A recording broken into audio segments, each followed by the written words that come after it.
चलो मित्रों, chapter number 3 वनस्पति सृष्टिમાં આપણે અગાઉના વિડિયો લેક્ચરની અંદર પહેલા આવૃત બીજધારી વનસ્પતિઓ ભણી ચૂક્યા છીએ। આમ તો આવૃત બીજધારી વનસ્પતિઓ ચલાવતા પહેલા આપણે અનાવૃત બીજધારી વનસ્પતિઓને સમજવી પડે।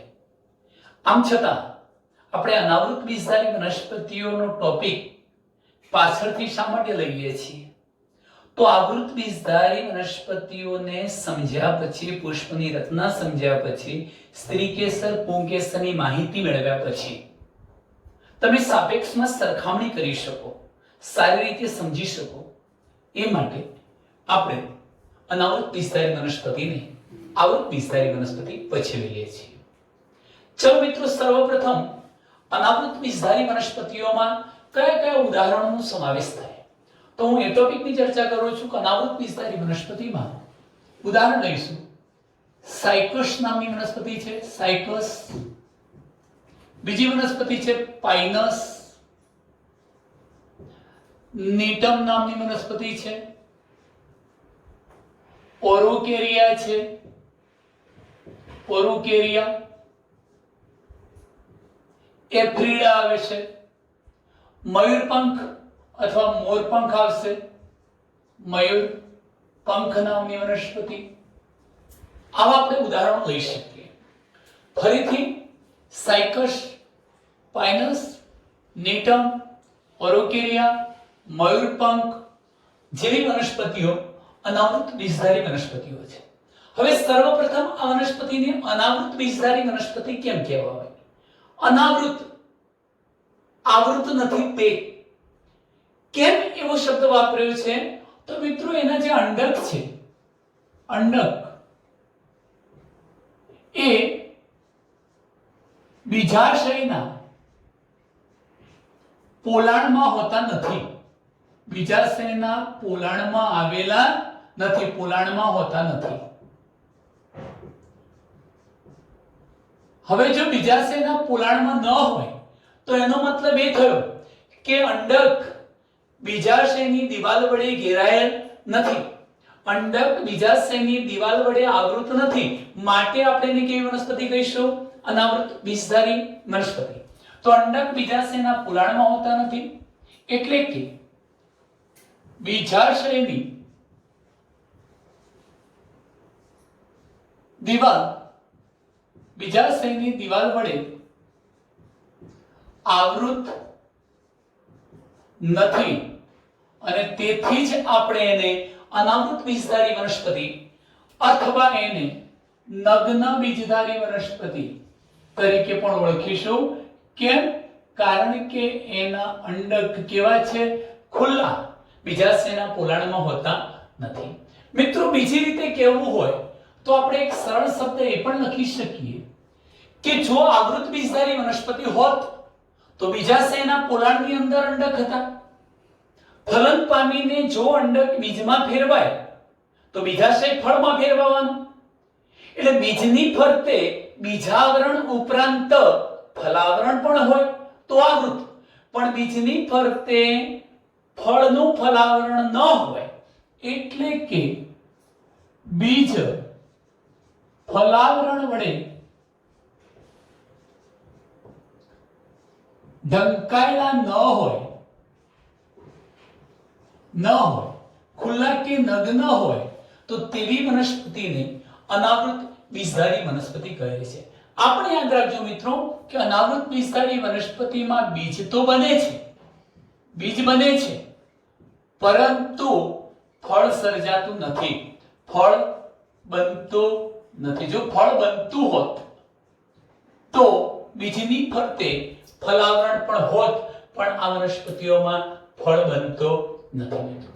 બીજો એક મુદ્દો કહી દઉં કે જ્યારે અંડકો ફલન પામીને બીજમાં ફેરવાઈ જશે તો આ બીજ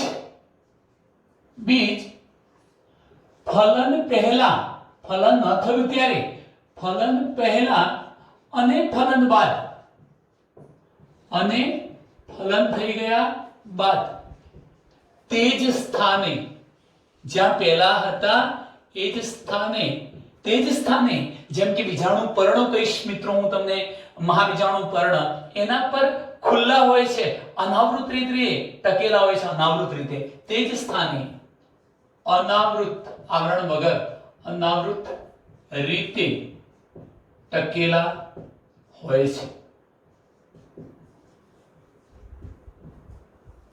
ચાલો મિત્રો ત્યાર પછીના મુદ્દાની વાત કરીએ કે આ વનસ્પતિઓ અનાવૃત બીજધારી વનસ્પતિઓ, ખાસ કરીને આપણે એને શંકુધારી વનસ્પતિઓ પણ કહીએ છીએ. અનાવૃત બીજધારી વનસ્પતિઓના માટે એક શબ્દ છે શંકુધારી વનસ્પતિઓ.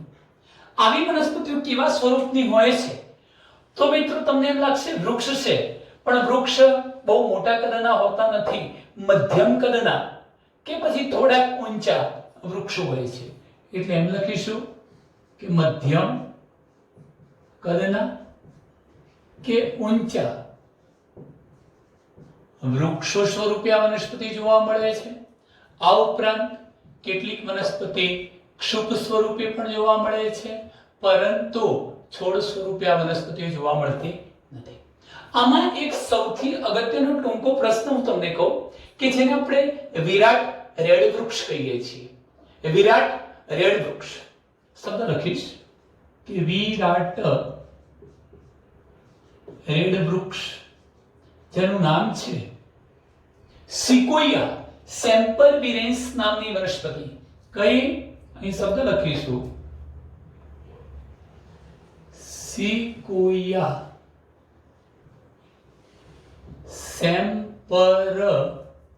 સેમ્પરવિરેન્સ નામની આ જે વનસ્પતિ છે એ સૌથી ઊંચી અનાવૃત બીજધારી વનસ્પતિ છે. સૌથી ઊંચી અનાવૃત બીજધારી વનસ્પતિ છે, જેની ઊંચાઈ આશરે લગભગ 400 ફૂટની આસપાસ હોય છે. વિરાટ રેડ વૃક્ષ તરીકે ઓળખાતી સિકોયા સેમ્પરવિરેન્સ નામની વનસ્પતિ સૌથી ઊંચી અનાવૃત બીજધારી વનસ્પતિ છે, જેની ઊંચાઈ લગભગ 400 ફૂટની આસપાસ હોય છે મિત્રો. હવે આ અનાવૃત બીજધારી વનસ્પતિમાં ખાસ કરીને સોટી મૂળ જોવા મળતા હોય છે, તંતુ મૂળ હોતા નથી. તો આ વનસ્પતિઓમાં મૂળ કેવા? તો આ વનસ્પતિઓમાં કેવા મૂળ જોવા મળે છે? સોટી મૂળ જોવા મળે છે. હવે આ જે સોટી મૂળ જોવા મળે છે મિત્રો, એ શાખિત હોઈ શકે અથવા તો અશાખિત હોઈ શકે. અને ખાસ કરીને તમને કહી દઉં, કેટલીક પાઇનસ જેવી જે વનસ્પતિ છે, મારે આ પણ શબ્દ કહેવો છે કે આ વનસ્પતિમાં સોટી મૂળ આવેલા છે. અને અહીંયા ઉદાહરણ તરીકે હું લખું છું કે પાઇનસ જેવી વનસ્પતિમાં એનું જે સોટી મૂળ હતું એ સોટી મૂળ ફૂગ સાથે સહજીવન ગાળે છે, અને જે રચના બને છે એ રચનાને આપણે કવક મૂળ કહીશું. કેવું નામ આપીશું? કવક મૂળ તરીકે ઓળખાવીશું. તો સ્પાઇનસ જેવી વનસ્પતિમાં સોટી મૂળ ફૂગ સાથે સહવાસ ગુજારીને કવક મૂળ તરીકે ઓળખાતી મિત્રો રચના બનાવે છે. અહીંયા જે કવક મૂળ તરીકે ઓળખાતી રચના છે એના માટે બીજો એક શબ્દ કેવો હોય તો તમે કહી શકો માઇકોરાઇઝા. માઇકોરાઇઝા. પરસ્પર બંનેને ફાયદો થવાનો છે, ફૂગને પોષણ મળવાનું છે, વસવાટ સ્થાન મળવાનું છે, અને જે મૂળ હતું એ મૂળને ખનિજ પોષક તત્વોનું શોષણ કરવામાં આ ફૂગ મદદરૂપ થવાની છે. તો પાઇનસ જેવી વનસ્પતિના મૂળ સાથે, સોટી મૂળ સાથે ફૂગનો સહવાસ હોય છે, આપણે એને કવક મૂળ કહીએ છીએ. સાયકસમાં થોડીક રચના અલગ છે મિત્રો. સાયકસમાં નાના વિશેષિત મૂળ આવેલા છે, જેને આપણે પ્રવાળ મૂળ કહીશું. કોનામાં? સાયકસમાં. એક બીજો શબ્દ લખીશું, સાયકસ નામની અનાવૃત બીજધારી વનસ્પતિમાં પ્રવાળ મૂળ જોવા મળે. પ્રવાળ મૂળનો મતલબ એવો થયો કે એની જે શાખાઓ છે એ બિલકુલ ઝીણી નાની હોય છે, અને એ ઝીણી શાખાઓ પર નાઇટ્રોજન સ્થાપન કરતા નાઇટ્રોજન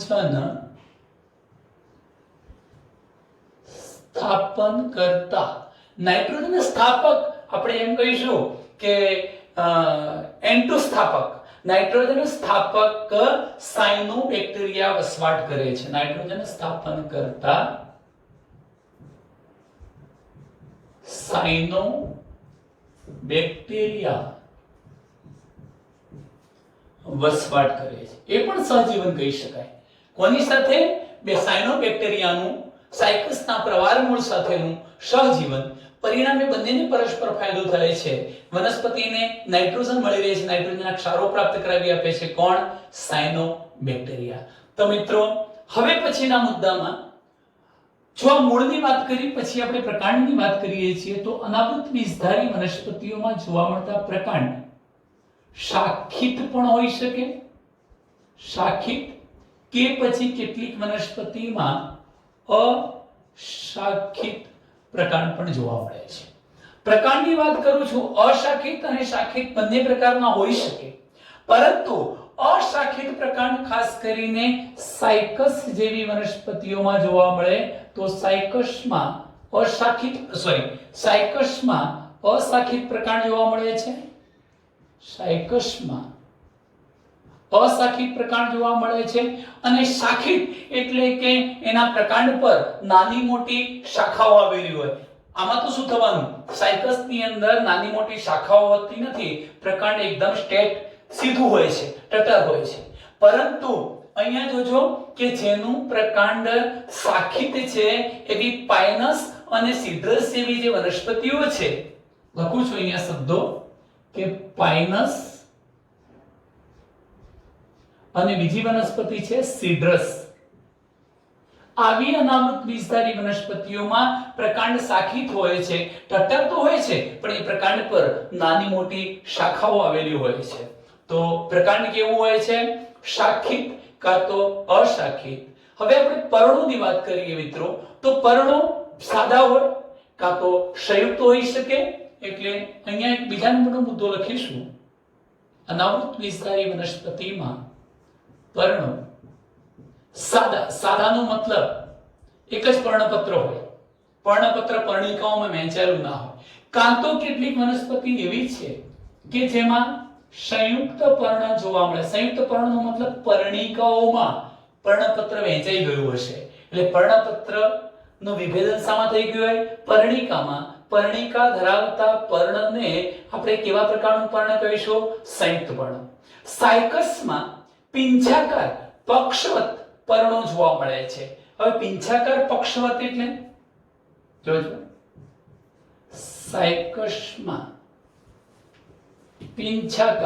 પિંછાકાર માટે બીજો શબ્દ છે પક્ષવત પર્ણો જોવા મળે છે. મુખ્ય ધરીની આસપાસ પર્ણિકાઓ ગોઠવાયેલી તમને દેખાશે. સાયકસમાં પિંછાકાર અથવા પક્ષવત પર્ણો જોવા મળે છે. અને થોડા વર્ષો સુધી એ માતૃ વનસ્પતિ સાથે જોડાયેલા રહે છે મિત્રો.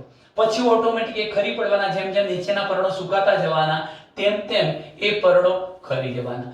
સૌથી મહત્વનો મુદ્દો કે આ જે અનાવૃત બીજધારી વનસ્પતિઓ છે, અનાવૃત બીજધારી વનસ્પતિઓમાં જોવા મળતા જે પર્ણો છે એ સામાન્ય રીતે સોય જેવા પણ હોય. શંકુધારી વનસ્પતિમાં એ સોય જેવા. એનો મતલબ એવો થયો કે ખાસ કરીને એ વધુ પડતો ભેજ હોય, પવન હોય, વરસાદ હોય, આવી જે પરિસ્થિતિ છે એની સામે ટકી શકે, એની અતિશયતા સામે ટકી શકે. કોણ? ભેજ છે, પવન છે, વરસાદ છે, તાપમાન છે વગેરેની અતિશયતા સામે, અતિશયતા વધુ પડતા પ્રમાણ સામે, અતિશયતા સામે ટકી શકે તે રીતે પર્ણો અનુકૂલિત થયેલા હોય છે. એનો મતલબ એવો થશે મિત્રો, જો કે સામાન્ય રીતે અનાવૃત બીજધારી વનસ્પતિના પર્ણો એકદમ પાતળા પ્રકારના સોય જેવા દેખાશે. આ પ્રકાર સોય જેવા અણીદાર હશે. એની આ જે સપાટી ક્ષેત્રફળ હતું એ ઘટી જવાનું. એટલું જ નહીં, એ પર્ણ થોડું જાડું હશે.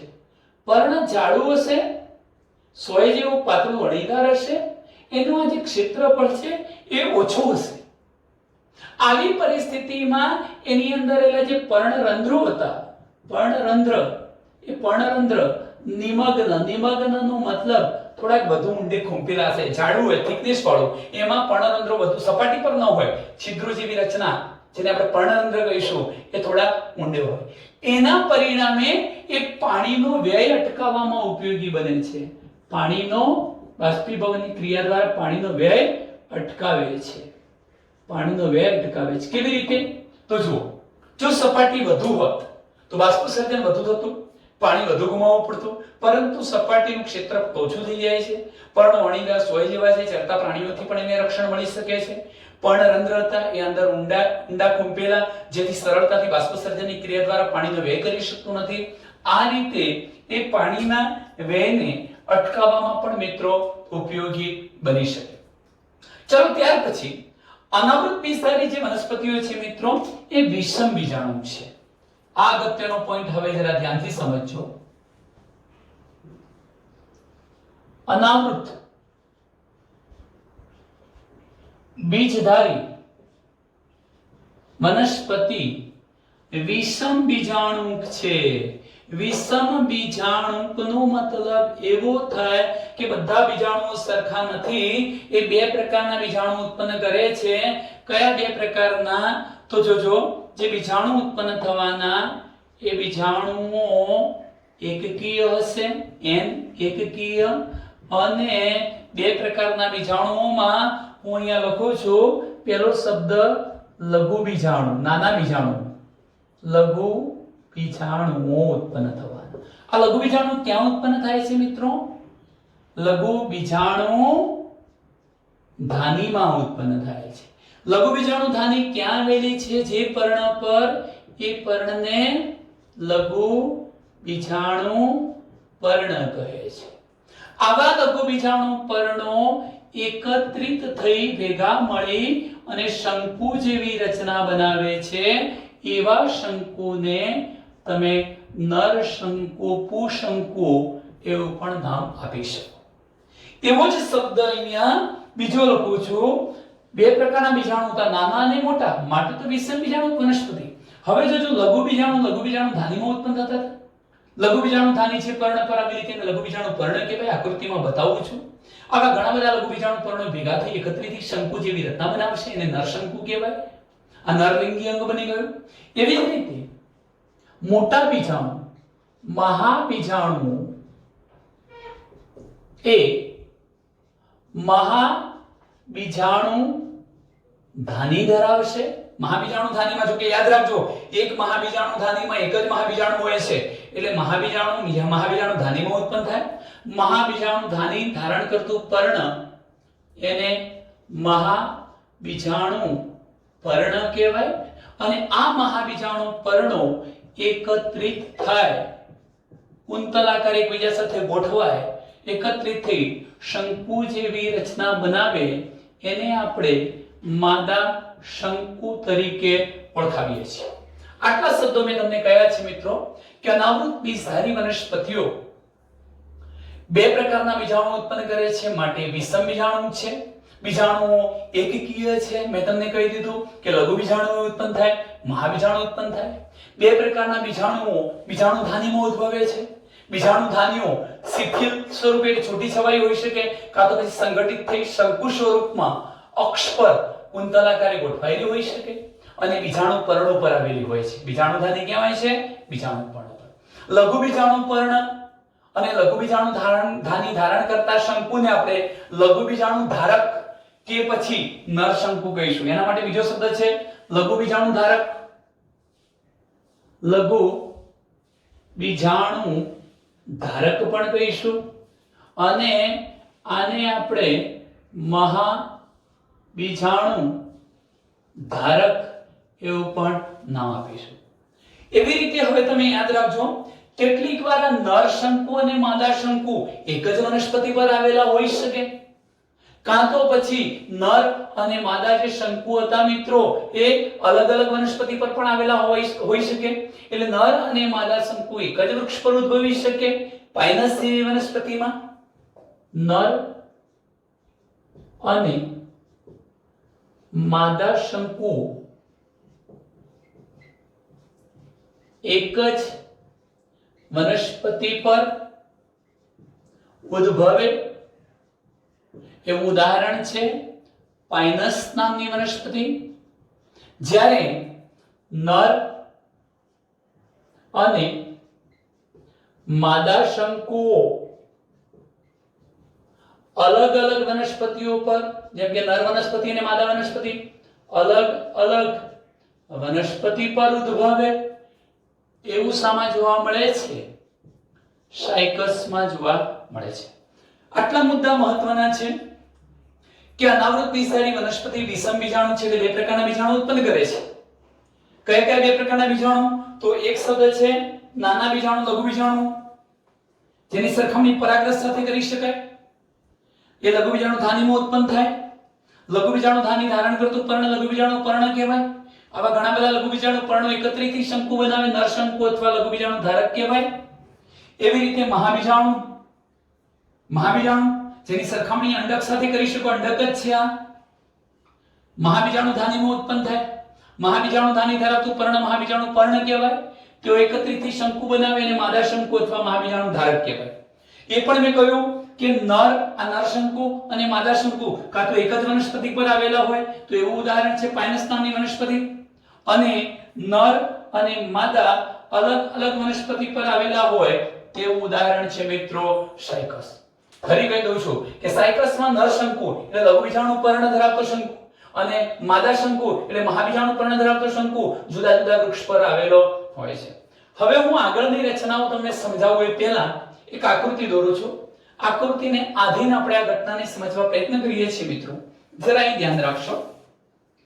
હું સર્વપ્રથમ તો એક અનાવૃત બીજધારી વનસ્પતિને અહીંયા દોરી રહ્યો છું. આ ધારો કે અનાવૃત બીજધારી વનસ્પતિનું પ્રકાંડ છે. અહીંયા એનું આ મૂળ છે, સૂટી મૂળ આ પ્રકારનું મૂળ છે. ઓકે, અનાવૃત બીજધારી વનસ્પતિનું પ્રકાંડ છે. મેં શું બતાવી દીધું? મૂળ બતાવ્યું. બે રચનાઓ બતાવી. હવે મિત્રો હું પર્ણ બતાવું છું. પણ પર્ણમાં તમે જોઈ શકો છો કે બે પ્રકારના પર્ણો હશે મિત્રો. હું આ પ્રકારની રચનાઓ બતાવી દઉં અહીંયા, પહેલા તમને સમજણ પડે.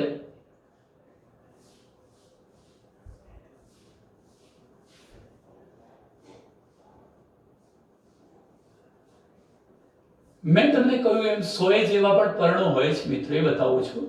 જોજો, જેમ કે આ જે પર્ણો છે બધા 100 જેવા પાતળા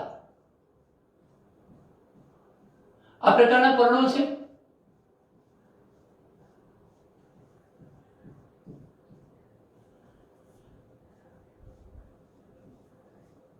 આ પ્રકારના 100 જેવા પાતળા પર્ણો બતાવી દીધા મિત્રો. આ ઉપરાંત હવે તમે જોઈ શકો છો આ તો પર્ણ છે જ, પણ સાથે સાથે હવે પછીની જે રચના આપણે સમજીએ છીએ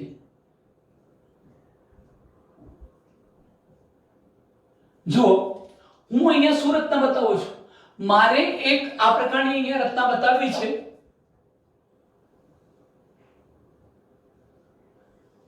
આ પ્રકારનું મને એક પર્ણ બતાવવું છે અને પર્ણને નામ આપવું છે લઘુ બીજાણુ પર્ણ. આ લઘુ બીજાણુ પર્ણ પર આ પ્રકારની એક રચના બતાવું છું, એને નામ અપાશે લઘુ બીજાણુ ધાની. અને લઘુ બીજાણુ ધાનીની અંદર આ બધા જે કોષો હતા, પરાગ માતૃકોષ કે લઘુ બીજાણુ માતૃકોષ પણ તમે કહી શકો, એ રંગસૂત્રીય બાબતમાં દ્વિકીય હોય છે, ટ્વાઇસ એન, જેના માટે શબ્દ લખું છું લઘુ બીજાણુ માતૃકોષ. આ લઘુ બીજાણુ માતૃકોષ શું કરશે? આ લઘુબીજાણુ માતૃકોષ મિત્રો આ પ્રકારનો દ્વિકીય હતો, એ હવે અર્ધીકરણ શરૂ કરે છે અને અર્ધીકરણ શરૂ કરીને 4 એકકીય લઘુબીજાણુ ઉત્પન્ન કરે છે. એ પણ યાદ રાખજો કે અહીંયા ઉત્પન્ન થતા જે લઘુબીજાણુઓ છે ઓછા હોય છે. બધા જ કોષો અર્ધીકરણ કરીને ઘણા બધા લઘુબીજાણુ ઉત્પન્ન કરતા નથી, ઓછા ઉત્પન્ન થતા હોય. હું અહીં લાલ ડોટ બતાવું છું, એ બધા લઘુબીજાણુ. તો મિત્રો તમને ખબર પડી ગઈ કે લઘુબીજાણુઓ એકકીય છે કારણ કે અર્ધીકરણની ક્રિયાથી ઉત્પન્ન થયા છે. એક, બીજો, ત્રીજો, ચોથો, આ બધા શું થઈ ગયા? લઘુબીજાણુ. હવે શું બાબત યાદ રાખવી છે? લઘુબીજાણુઓ મેં લખ્યું છે અહીંયા કે લઘુબીજાણુ ધાનીમાં ઉત્પન્ન થાય છે. લઘુબીજાણુ ધાનીમાં, અને લઘુબીજાણુ ધાની ધારણ કરતું પર્ણ લઘુબીજાણુ પર્ણ કહેવાય. આવા ઘણા બધા પર્ણો જોડાઈને જે શંકુ બને એને નર શંકુ અથવા લઘુબીજાણુ ધારક કહેવાય. તો હું આ પ્રકારનું જે મેં પર્ણ છૂટું બતાવ્યું છે એને મિત્રો હું અહીં બતાવું છું. બરોબર ધ્યાનથી સમજજો. હું એને અહીં આ રીતે બતાવીશ.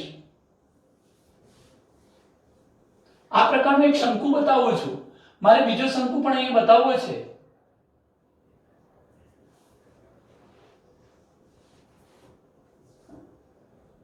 અહીં હું બીજો શંકુ બતાવીશ. ચાલો હવે જોજો. આ એક પર્ણ હતું, જેમ કે આ રહ્યું, આ એક પર્ણ છે. બીજું પર્ણ, ત્રીજું,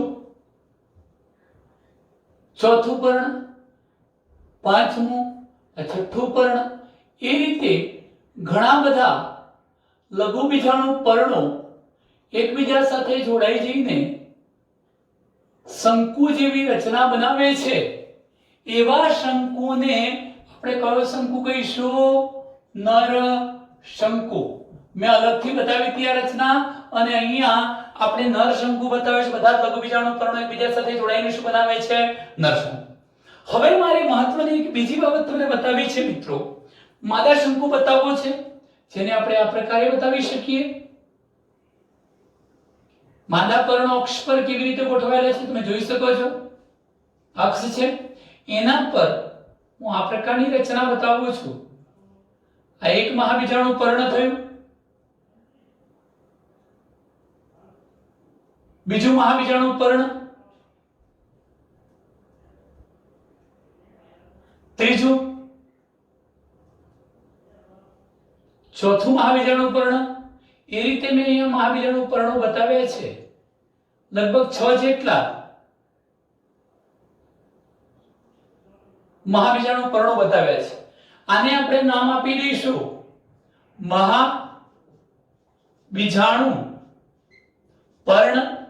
હવે જો આ મહાબીજાણુ પર્ણ હોય મિત્રો, તો મહાબીજાણુ પર્ણ પર ખુલ્લી મહાબીજાણુ ધાની આવેલી છે. આ ખુલ્લી મહાબીજાણુ ધાની એટલે જ એનું અંડક ખુલ્લા છે. બીજા શેના પોલાણમાં નથી, અંડકો ખુલ્લા છે. હા, એ પણ કહી દઉં કે એની અંદર આ મહાબીજાણુ એક જ આવેલો છે. એક મહાબીજાણુ બતાવી દીધો. તો તમે જોઈ શકો છો કે મહાબીજાણુ ધાનીમાં મહાબીજાણુ આવેલો છે. મહાબીજાણુ આ બ્લુ પેન થી બતાવ્યો એ કોણ છે મિત્રો? મહાબીજાણુ છે.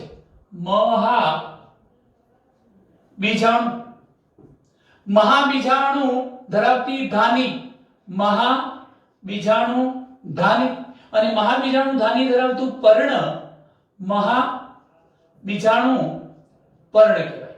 આવા ઘણા મહાબીજાણુ પર્ણો આ 1 2 3 4 5 6 આ રીતે પણ ગોઠવાઈ શકે. અને આ મહાબીજાણુ પર્ણો સંગઠિત થાય એકબીજા સાથે. મેં બતાવી હતી આગળ રચના. આ પ્રકારે એકબીજા સાથે સંગઠિત થઈ અને શંકુ જેવી રચના પણ બનાવે. અને ત્યારે મિત્રો આપણે એ શંકુને નામ આપી દઈએ છીએ માદા શંકુ. આ કયો શંકુ થઈ ગયો? માદા શંકુ. હવે તમને આ આઈડિયા આવી ગયો હશે. મેં શું કર્યું છે? એક જ વનસ્પતિ પર નર અને માદા શંકુ બતાવ્યો છે. તો એક જ વનસ્પતિ પર નર અને માદા શંકુ ઉદ્ભવે પાઇનસમાં. પણ સાયકસ ની અંદર નર શંકુ ધરાવતી વનસ્પતિ અલગ માદા શંકુ ધરાવતી વનસ્પતિ પણ કેવી હશે ઝાયકસની? અલગ. ટૂંકમાં નર અને માદા વનસ્પતિ અલગ અલગ હશે અને અહીંયા નર અને માદા વનસ્પતિ એક જ હશે. હવે મિત્રો મહત્વનો પોઈન્ટ શું છે? આ બાબત યાદ રાખજો કે મેં તમને કહી દીધું કે પ્રદેહના એકમાત્ર કોષમાંથી મહાબીજાણુ વિભેદિત થાય જે પ્રદેહનું આવરણ ધરાવશે. આનો મતલબ શું થાય? પ્રદેહના એકમાત્ર કોષમાંથી, હવે હું તમને આ રચના બતાવું છું, આ મહાબીજાણુ એટલે જ અંડક. હવે જો આની રચના બતાવું છું તો આ પ્રકારની આપણે રચના દોરી શકીએ. હું અહીં દોરીશ આ પ્રકારની રચના. આ યાદ રાખવા જેવી બાબત છે કે ઉર્ધ્વમુખી અંડક હોય છે એટલો મતલબ છિદ્ર ઉપર હોય છે. અંડકની ફરતે આવેલા આવરણ અંડકાવરણ થયા એક. આ બીજું અંડકાવરણ થયું.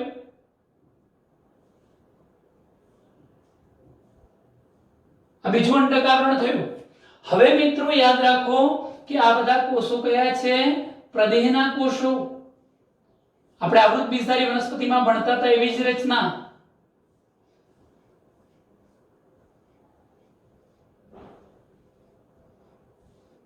આ બધા પ્રદેહના કોષો છે. હવે યાદ શું રાખવાનું છે કે જો આ પ્રદેહ હોય, આ બંને એના અંડક આવરણો છે, ઉર્ધ્વમુખી અંડક છે, એમાં તમે એ યાદ રાખશો કે આ અંડકની આપણે રચના બતાવી છે. એમાં કોઈ એક કોષ, ધારો કે આ કોઈ એક કોષ સામા વિભેદિત થાય છે. અગાઉ ભણી ગયા હતા મહા બીજાણુ માતૃકોષમાં વિભેદિત થાય છે.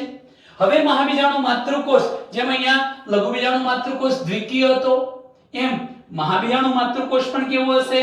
દ્વિકીય. આ રહ્યો, લખી દો મહાબીજાણુ માતૃકોષ. એનું પણ અર્ધીકરણ થાય. પરિણામ સ્વરૂપે 4 એકકીય મહાબીજાણુ બનવાના. આ 4 એકકીય મહાબીજાણુ બન્યા. મહાબીજાણુ એમાંથી 3 નાશ પામી જાય છે. એક જ મહાબીજાણુ સક્રિય રહે છે અને સક્રિય બનીને તે હવે શું બનાવે છે? તો સક્રિય બનીને તે માદાજન્યુ જનક બનાવે છે. માદાજન્યુ જનક અથવા ભ્રૂણપુટ બનાવે છે મિત્રો. એ કેવી રીતે? તો આ હવે જોજો, હું એક જ મહાબીજાણુ બતાવું છું. આ પ્રકારની રચના બતાવી છે મેં. આ એક જ એકકીય મહાબીજાણુ છે. એનું કોષ કેન્દ્ર, આમ તો ખરેખર સમ વિભાજન 3 જ વખત થવું જોઈએ. પહેલું વિભાજન થાય એટલે 2 કોષ કેન્દ્રો, બીજું વિભાજન થાય એટલે 4 કોષ કેન્દ્રો અને ત્રીજું વિભાજન થાય એટલે 8 કોષ કેન્દ્રો બની ગયા. પણ ચોથી વખત સમ વિભાજન થઈ જાય તો 8 ના કેટલા બની જાય? 16 કોષ કેન્દ્રો. પરિણામે આ જે રચના બની, આ મહાબીજાણુ જે હતો એની અંદર જે ભ્રૂણપુટ બન્યા, એ ભ્રૂણપુટ અથવા માદાજન્યુજનક 2 બન્યા. 1 2 જોજો, આ 1 બની રહ્યો છે. 2 અંડપ્રસાધન અથવા આ બાજુ બતાવીશું. ચાલો, આ એક અંડકોષ, સહાયક કોષ, સહાયક કોષ. આ એક અંડકોષ, સહાયક કોષ, સહાયક કોષ. 3 પ્રતિધ્રુવ કોષ, 3 પ્રતિધ્રુવ કોષ. દ્વિકીય કોષ કેન્દ્ર, દ્વિકીય કોષ કેન્દ્ર. કેટલા? 2 ભ્રૂણપુટ, 2 માદાજન્યુજનક બન્યા. અનાવૃત બીજધારી વનસ્પતિની આ એક અગત્યની લાક્ષણિકતા છે કે એમાં એક જ ભ્રૂણપુટ નથી બનતું, 2 કે 2 કરતા વધુ બને છે. બહુભ્રૂણતા, પોલીએમ્બ્રિયોની ઘટના જોવા મળશે. હવે તમે જોઈ શકો છો, ફરી કહી દઉં કે પ્રદેહનો એકમાત્ર કોઈ કોષ મહાબીજાણુ માતૃકોષ તરીકે વર્તે છે જે દ્વિકીય હોય. અર્ધીકરણ પામી 4 એકકીય મહાબીજાણુ બનાવે. 3 એકકીય મહાબીજાણુ નાશ પામી ગયા. એક જ એકકીય મહાબીજાણુ સક્રિય રહે છે. એનું એકકીય કોષ કેન્દ્ર 3 વખતની જગ્યાએ 4 વખત વિભાજન પામી જાય છે. પરિણામે જોજો 16 કોષ બન્યા. અંડપ્રસાધન 1, અંડપ્રસાધન 2, અથવા આનાથી એવું તો લઈ શકો. તો એનો મતલબ આ પણ અંડકોષ છે, એકકીય અંડકોષ એક થયો, અહીંયા એકકીય અંડકોષ આ બીજો થયો. એક કરતા વધુ અંડકોષની હાજરી જોવા મળે અનાવૃત બીજધારી વનસ્પતિમાં. જરૂરી નથી કે બે હોય, કેટલાકમાં એક પણ હોઈ શકે, પણ એક કરતા વધુ પણ હોય. હવે આ જ રચનાને હું બે ન બતાવતા ખાલી એક જ સાદી રચના બતાવીશ. હવે આપણે આ વિકાસ પામેલી ભ્રૂણપુટવાળી માદાજન્યુજનક રચનાને હું ઉર્ધ્વમુખી અંડકમાં બતાવું છું. મિત્રો બરોબર ધ્યાનથી સમજજો. એ આકૃતિ અહીંયા હું દોરીશ અથવા અહીં નીચે દોરી શકીએ આપણે. ચાલો અહીં જોઈ શકો છો કે આટલો ભાગ કાઢી લઈ. અહીંથી જોજો. હવે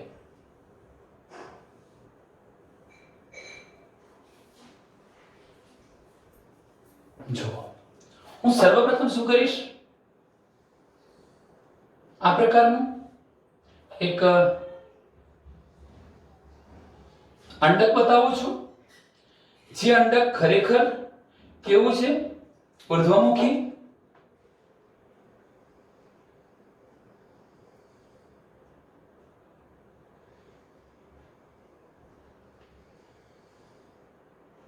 બીજાણુ છિદ્ર થયું. તમે અહીં જોઈ શકો છો અંડકોષ થઈ ગયો એક, બે સહાયક કોષ. મેં ડબલ રચના નથી બતાવી, ખાલી એક સિંગલ રચના જ બતાવી છે. સામે પ્રતિધ્રુવીય કોષો થઈ ગયા, કારણ કે આપણે જે બાજુ છિદ્ર છે એ બાજુ અંડ પ્રસાધન બતાવીએ છીએ અત્યારે. દ્વિકીય કોષ કેન્દ્ર થઈ ગયું. અહીંયા બધા જે કોષો છે પ્રદેહના કોષો છે, એટલે માદાજન્યુજનક પ્રદેહ વડે આવૃત છે એમ કહી શકાય. ભ્રૂણપુટ માદાજન્યુજનક વડે પ્રદેહના કોષો વડે આવૃત છે.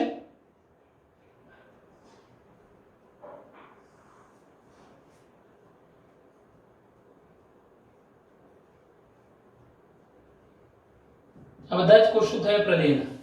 હવે શું રચના બને છે જરા અહીં ધ્યાન રાખજો. તમે આ બાબત યાદ રાખશો કે આ અંડક બીજાશયના પોલાણમાં નથી. બીજાશયના પોલાણમાં છે જેની અંડક ખુલ્લું છે. જેમ હતું એમ આ પર્ણ પર જ્યાં ખુલ્લું હતું એમ જ મેં લખ્યું છે અહીં વાક્ય કે ફલન પહેલા અને ફલન બાદ તે જ સ્થાને અનાવૃત રીતે ટકેલું રહે છે. એનો મતલબ મિત્રો બરોબર ધ્યાનથી સાંભળો, આ કોણ છે? નરશંકુ. એમાં કોણ આવેલું હતું? લઘુ બીજાણુ પર્ણો, લઘુ બીજાણુ ધાની. એમાં લઘુ બીજાણુ ઉત્પન્ન થયા હતા. આ લઘુ બીજાણુ ઉત્પન્ન થયા એનો મતલબ પરાગરજ ઉત્પન્ન થઈ. આ બધી પરાગરજ છે, આ બધી પરાગરજ છે, પરાગરજ. હવે મિત્રો પરાગરજ અહીં કેવી રીતે આવે છે? સ્ત્રીજન્યુધાની અથવા અંડક સુધી કેવી રીતે પહોંચે છે? પવન દ્વારા. હવે પવન દ્વારા જ્યારે આ પરાગરજ અહીંયા આવવાની, આ પરાગરજ એ વખતે એની અંદર બે કોષ કેન્દ્રો હશે. અગાઉ આપણે સમજી ચૂક્યા છીએ કે પરાગરજનું એકકીય કોષ કેન્દ્ર ખોરાક સંગ્રહ કરી મોટું બનવાનું, વિભાજનની ક્રિયા દ્વારા બે કોષ કેન્દ્ર બનાવશે, વાનસ્પતિક કોષ અને જનન કોષ. હવે એનું અંકુરણ થાય છે. એટલે સર્વપ્રથમ આ અંતર જે આવરણ હતું એ આમ બહાર આવવાનું, અને આપણે પરાગનલિકા કહીશું, અંકુરણ નલિકા. અને અંકુરણ નલિકામાં હવે શું થવાનું? તો આ જે વાનસ્પતિક કોષ હતો એ તો નાશ પામી જવાનો. કેમ? કારણ કે એનું કાર્ય છે અંકુરણ નલિકાની લંબાઈમાં વધારો કરવો. એ કામ પૂરું થઈ જાય, નાશ પામી જાય. આ એકકીય જે જનન કોષ હતો એ જનન કોષ અંકુરણ નલિકામાં ઉતરી આવે છે અને ત્યારબાદ એ વિભાજન પામી બે બનાવે છે, બે નરજન્યુ. આ બે નરજન્યુ બન્યા. આ એક એકકીય, બીજો એક સંવિભાજનની ક્રિયા થઈ હશે, બે નરજન્યુઓ બન્યા. કેટલા બન્યા મિત્રો? બે નરજન્યુઓ. ઘણી વખત એમ પણ કહી શકાય કે જનન કોષ વિભાજન ન પામે, એક જ નરજન્યુ રહે અને સીધો એ કોની સાથે જોડાઈ જાય? એકકીય અંડકોષ સાથે. જો બે સર્જાયા હોય તો બે ભ્રૂણપુટ હતા, તમને ખબર છે, બે અંડકોષ સાથે જોડાય. પણ કોની સાથે જોડાતો નથી? આ ભ્રૂણકોષ દ્વિકીય કોષ કેન્દ્ર હતું એની સાથે જોડાતો નથી. એનો મતલબ કે ફલન પહેલા જ આ દ્વિકીય કોષ કેન્દ્રમાંથી ભ્રૂણકોષ તો બની જશે, પણ હવે આ એકકીય નરજન્યુ અને એકકીય માદાજન્યુ, નર અને માદાજન્યુ ભેગા થવાના, દ્વિકીય રચના બનવાની, જેને આપણે ફલિતાંડ તરીકે ઓળખાવીશું.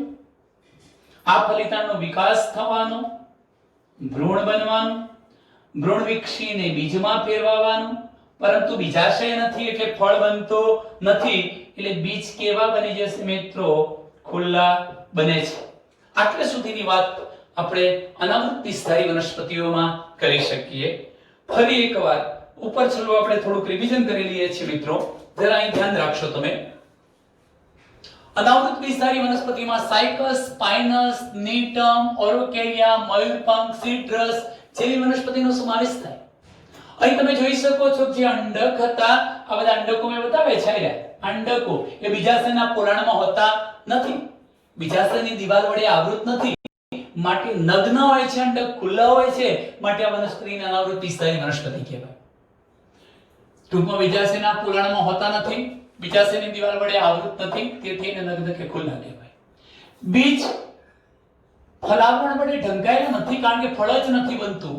બીજ ખુલ્લા રહે છે, ફળ બનતું નથી. બીજ ફલન પહેલા જ્યાં હતું ત્યાં અને ફલન બાદ જ્યાં હતું ત્યાં અનાવૃત રીતે જ ટકી રહે છે.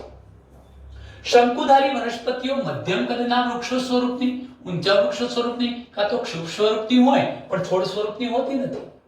વિરાટ રેડ વૃક્ષ આ એક બર્ડ છે જે સિકોયા સેમ્પરવિનસ એનું નામ છે, સૌથી ઊંચી અનાવૃત બીજધારી વનસ્પતિનું ઉદાહરણ છે. આ વનસ્પતિમાં સોટી મૂળ જોવા મળે. પાઇનસ જેવી વનસ્પતિઓમાં સોટી મૂળ ફૂગ સાથે સહવાસ ગુજારે, જેને કવક મૂળ માઇકોરાઇઝા કહેવાય, સહજીવન છે. પણ સાયકસમાં પ્રવાળ મૂળ જોવા મળે, નાના નાના રેશા જેવા, અને નાઇટ્રોજન સ્થાપક બેક્ટેરિયા સાયનોબેક્ટેરિયા સાથે જોડાઈ જાય અને ત્યાં પણ સહવાસ ગુજારે. પ્રકાંડની વાત કરું તો પ્રકાંડ શાખિત હોય, જેમ કે પાઇનસ અને સિડ્રસ જેવી વનસ્પતિમાં, અને અશાખિત પ્રકાંડ સાયકસમાં જોવા મળે છે. પર્ણો સાદા કે સંયુક્ત પ્રકારના હોય. અનાવૃત બીજધારી વનસ્પતિમાં પર્ણો સોય જે વાણીદાર, જે ભેજ, પવન, વરસાદ, તાપમાન વગેરે જેવા પરિબળો જે હતા એની અતિશયતા સામે રક્ષણ આપવાનું કામ કરે એ રીતે અનુકૂલિત થયેલા હોય, જેથી એના પર્ણરંધ્રો પણ નિમગ્ન હોય, પર્ણ જાડું હોય, બાષ્પોત્સર્જનથી પાણીનો વેગ ઘટાડવાનું કામ કરે.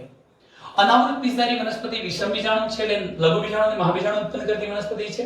લઘુ બીજાણુ ધાનીમાં ઉત્પન્ન થાય છે. લઘુ બીજાણુ ધાનીમાં ઉત્પન્ન થાય. લઘુ બીજાણુ ધાની ધારણ કરતા પર્ણને લઘુ બીજાણુ પર્ણ કહેવાય. આવા લઘુ બીજાણુ પર્ણો દ્વારા બનતા શંકુને નરશંકુ કહેવાય.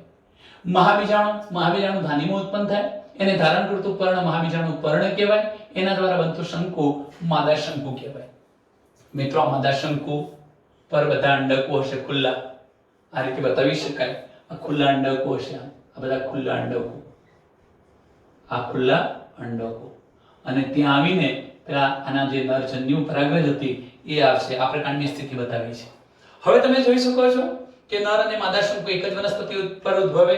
એવું ઉદાહરણ પણ આપણે ભણી ગયા છીએ કે નર અને માદા એક જ પર ઉદ્ભવે. એને આપણે કયું કહ્યું હતું? પાઇનસ નામની વનસ્પતિ. અને સાયકસમાં નર અને માદા અલગ અલગ વનસ્પતિ પર ઉદ્ભવે છે. ચલો, અહીંયા અંડક ઉર્ધ્વમુખી છે. મેં તમને આ વાત કરી કે આ લઘુ બીજાણુ માતૃકોષો હતા, પરાગ માતૃકોષો. અર્ધીકરણ પ્રકારનું કોષ વિભાજન કરી 4 એકકીય પરાગરજ કે લઘુ બીજાણુ ઉત્પન્ન કરે છે. જ્યાં લઘુ બીજાણુ પરાગરજ. સારું, આ અંડકની રચના જોઈએ તો અંડકમાં એક પ્રદેહ આવેલું છે, અંડક આવરણો છે. ઉર્ધ્વમુખી અંડક હતું, એમાં એકમાત્ર કોષ મહાબીજાણુ માતૃકોષ તરીકે વર્તે, દ્વિકીય હોય. અર્ધીકરણ પામી 4 એકકીય મહાબીજાણુ બનાવે, 3 નાશ પામી જાય, એક જ સક્રિય રહે. આ સક્રિય રહેલો એક જ એકકીય કોષ કેન્દ્ર હતું એવો મહાબીજાણુ હવે શું કરશે? માદાજન્યુજનક કે ભ્રૂણપુટ બનાવશે. માદાજન્યુજનક કે ભ્રૂણપુટ બે બન્યા છે. કેવી રીતે? 3 વખત સમવિભાજન નથી પામ્યો, 4 વખત સમવિભાજન પામી ગયો, એટલે બે ભ્રૂણપુટ બતાવે છે. જો એ 3 વખત સમવિભાજન પામ્યો હોત તો એક જ ભ્રૂણપુટ બનાવતા.